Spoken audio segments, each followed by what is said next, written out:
parang may magli-lift sa inyo, no? And yung lift na yon, guys, kumbaga, iba yung bilis na nararating mo kapag naglalakad ka lang versus nakasakay ka sa tricycle, di ba? So, masyadong malayo yung agwat. So, kung dati naglalakad ka lang, ngayon sasakay ka na sa tricycle. Parang ganun yung magiging difference ng dating ng progress ng buhay nyo sa kaperahan, mga kapiksi. Okay?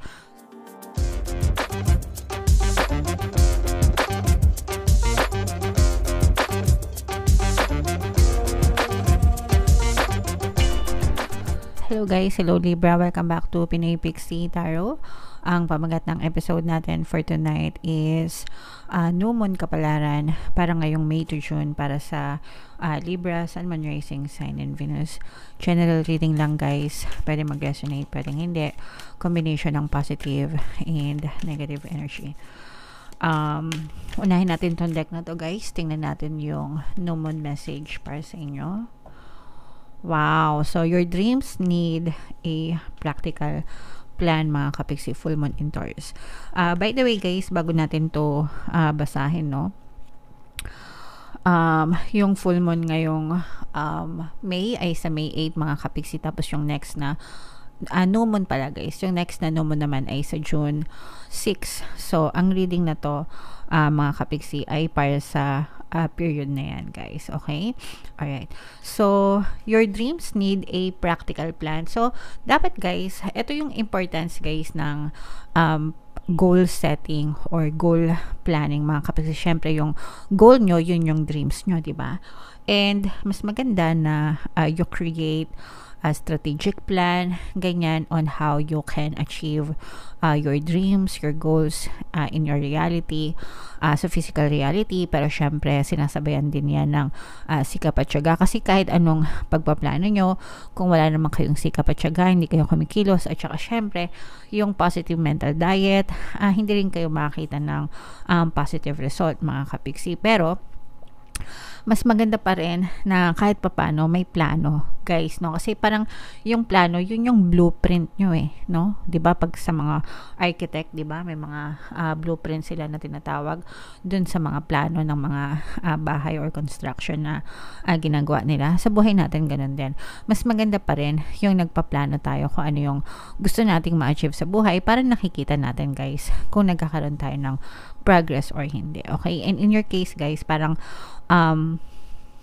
ini-encourage kayo ng inyong mga gabay na magplano, magkaroon ng strategic plan para ma-achieve nyo yung mga desires nyo sa buhay. Okay? Alright.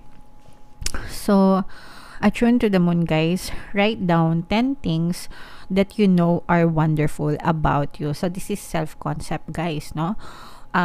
Magsulat ka ng 10 bagay na sa tingin mo ay mabuti sa'yo, no? Yung mga best trait mo, best personality mo, ganyan-ganyan. Kunwari, masipag ako, matalino ako, ang tawag dito, ano pa ba? Mabait ako, magaling ako makipag-usap. Lahat ng pwede mong i-highlight about yourself, i-highlight mo, mga kapiksi, kasi the more na hina-highlight mo yon, the more na nagagamit mo yung mga skills na yon, the more na lumalabas siya, it brings out the best in you, mga kapiksi. And if you are in your best state, no, kung nandun ka sa best state mo palagi, asahan mo na, kasi we are living in a vibrational field, diba? Everything is energy. Pag mataas yung energy level mo, nagva-vibrate siya sa paligid mo, therefore it brings you positive results then, positive din ng mga tao, sitwasyon that can support your desire guys, okay? So, and likewise, ganun din kapag moody ka, tinatamad ka, very low energy, walang motivation, di ba? Mapapansin mo rin na parang ang slow din ng buhay mo, parang walang gana, etc. So, you always make sure that you want to bring out the best in you, mga kapiksi, para sumunod din yung physical reality mo. Nagets mo ba guys? Okay. In short, 10 things about you.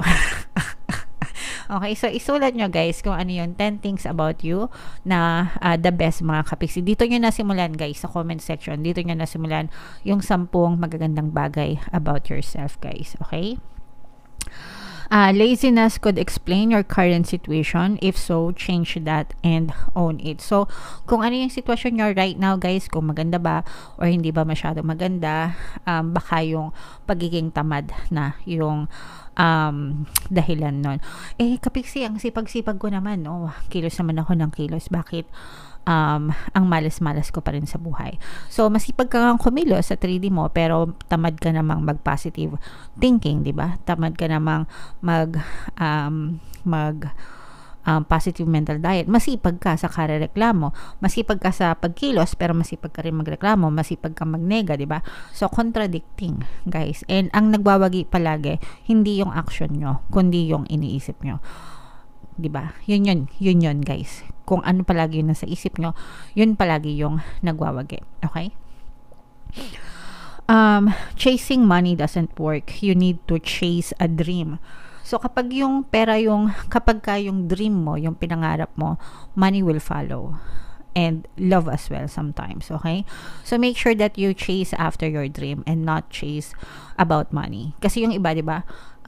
Let's say for example lang, gusto nilang sumikat kasi maraming pera pag sikat ka, okay? Pero there are other people na gusto nilang sumikat kasi pag sikat sila, mas marami silang magagawa, mas marami silang may reach out, mas marami silang pwedeng matulungan, and then money will follow. So, nakita nyo ba yung kaibahan, mga kapiksi? So, ganun dapat, guys, no? I mean, example lang yun. Pero you need to chase after your dream. And if you do so, money will always follow you. Okay? So, stop thinking about negative energies and magtanim kayo ng more positive energies in short. Okay? Alright.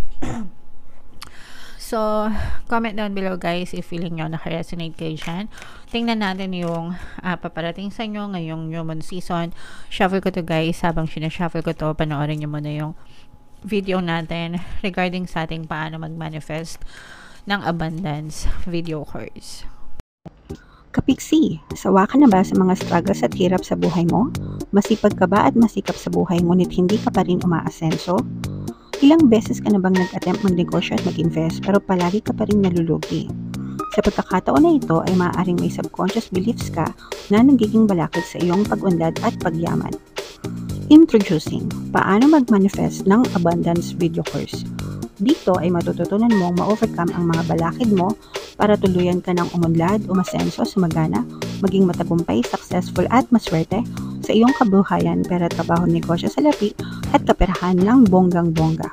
Dali, mag-send na ng email sa pinoypixitaro@gmail.com at simulan na ang iyong pagyaman ngayon. Alright, so sabay-sabay tayo guys, magpayaman ngayon 2024, mag-avail na kayo ng course, sobrang ganda niyan mga kapiksi. And ngayong May mga kapiksi, meron tayong promo, pwede kayo mamili actually kung gusto nyo ng 1 free pampaswerte subliminal o kaya naman ay 200 pesos na discount. So para yan sa lahat na mag-avail ng course guys, kaya mag-avail na kayo. And meron din tayong email coaching, manifest your desires using the law of attraction. If meron kayo guys sa mga specific na gusto nyong i-manifest, pwedeng love and relationship, pwedeng money or career, pwede kayo magpabook ng email coaching session with me. Mag-send lang kayo guys ng email sa pinoypixitaro@gmail.com. So, ito guys, ito yung both positive and negative energy at saka both pera ito and sa trabaho guys. Libra kayo ay 9% ng King of Swords. Ito yung ating moon energy. Mga kapiksi, mayroon ditong presence ng earth signs, Capricorn, Taurus, Virgo. For some of you, maaaring may earth element kayo sa inyong natal chart. For some of you, you may be dealing with an earth sign. Pero ang nakikita natin, unahin natin yung sa negative energy guys. Kasi for some of you, nagkakaroon kayo ng trust issue, doubt sa inyong partner or specific person dahil sa pwedeng third party ito mga kapiksi, pwedeng barkada, pwedeng third party na mistress, ganyan.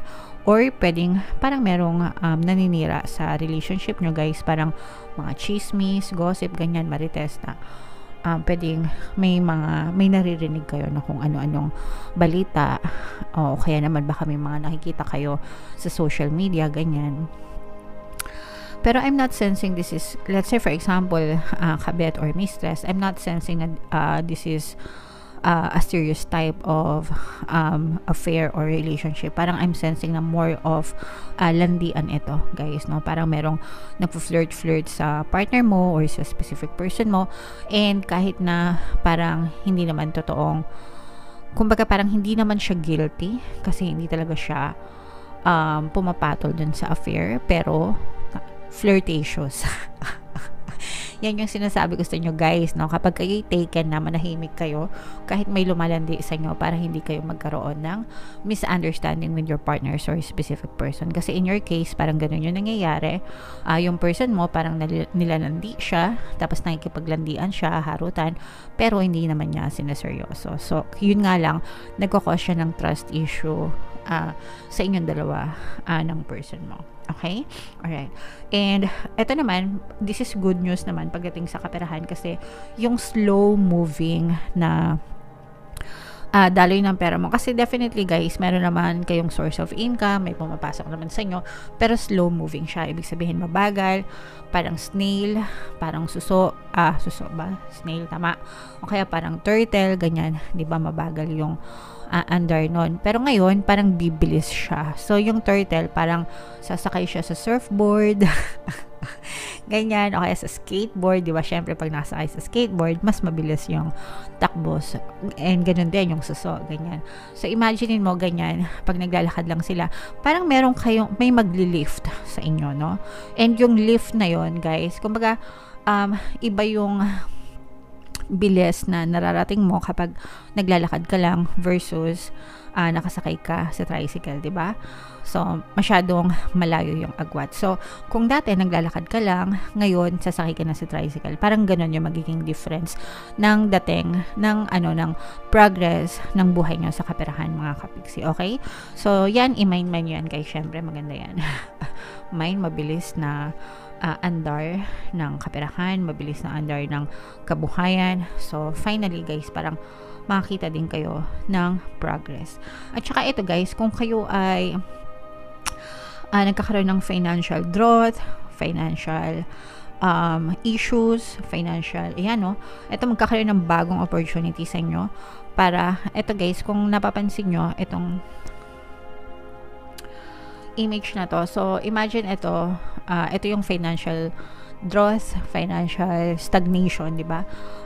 Kumaga, nasa freezer, malamig, matigas, di ba? Yellow, nag-yellow, ibig sabihin frozen assets, frozen yung kaperahan mo. Pero with this opportunity, ito yung opportunity, pwedeng sa investment, sa negosyo, maalab siya, guys. This is fire element, di ba?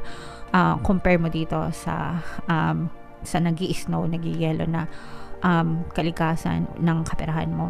So, parang ito yung tutunaw dun sa pagiging frozen mo when it comes to money. Kaya nga, sabi ko, bibilis yung andar, guys, ng kabuhayan mo, ng kaperahan mo. Simula ngayon. Okay? So, parang beginning pa lang to. Pwedeng unti-unti pa lang matutunaw yung yellow. So, unti-unti pa lang malalampasan mo yung mga financial problems. Pero kapag natapos ito, guys, aandar na ng mabilis or magkakaroon na ng magandang progress yung kabuhayan mo or yung daloy ng pera sa'yo. Okay? So, i-mind mo yan, guys, sa comment section. Mabilis na kaperahan, progress sa pera, ganyan, magandang daloy ng pera. Yan. I-mind yan sa comment section, guys, para talagang ma-experience nyo sa inyong physical reality. Okay? Alright. So, comment down below, Libra, if feeling nyo naka-resonate kayo. Guys, ito yung ating mga pampaswerte subliminals. Pakinggan nyo para talagang maging maswerte kayo. And ito naman yung ating success stories ng paano mag-manifest ng abundance video course. Click here to subscribe, guys, and click here to join our membership program. Thank you for liking, sharing, and subscribing, and see you again next time. I love you all, guys. Have a nice day. Bye-bye.